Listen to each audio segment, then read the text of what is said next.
देवलोक का उल्लू एक दिलचस्प और डरावनी कहानी हो सकती है जिसमें एक रहस्यमय और अलौकिक उल्लू की भूमिका होगी। यहाँ एक कहानी का आदर्श दी कहानी देवलोक का उल्लू। पुरानी कहानियों में कहा गया है कि हिमालय की ऊंची चोटियों के पार एक देवताओं का लोक है जिसे देवलोक कहा जाता है। इस जगह पर आम इंसानों का जाना माना है।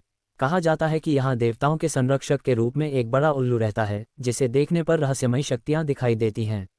लोगों का मानना है कि अगर किसी ने गलती से या पेंसिल से देवलोक की सीमा पार कर ली तो वह उन्हें उल्लू बनाकर कभी भी वापस नहीं लौटता। रामू एक पर्वतारोही इन बातों को कहा जाता था। उसे ऐसे किस पर विश्वास नहीं था। उसने कहा था कि वह देवलोक की सच्चाई का पता लगाएगा। एक दिन वह अपने कुछ दोस्तों के साथ हिमालय के उस छोरे तक पहुंच गया जहां से देवलोक की सीमा शुरू हुई थी। रात घिरते ही उसके दोस्तों ने वहां पर मासूमियत से मना कर दिया, लेकिन रामू जिद पर अड़ा रहा। उसने अकेले ही उस हिल की ओर से शुरुआत की जहां कहा गया। जैसे ही वह समुद्र तट के पास पहुंची उसे आकाश में एक भारी परछाई नजर आई। वह एक विशाल उल्लू था, रेजियन आग की तरह जल रही थी। उस उल्लू ने रामू की ओर देखा और एक सिद्धांत की आवाज में चीख मारी। रामू की रोटी चली लेकिन वह आगे बढ़ गया।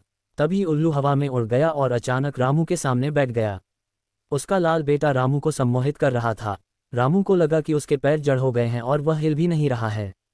उल्लाल लोग कहते हैं ये कहानी रहस्यमयी और भूतिया राक्षसों से भरी है जो पुरानी लोक कथाओं और अलौकिक शक्तियों के उलट गिर्द घूमती है।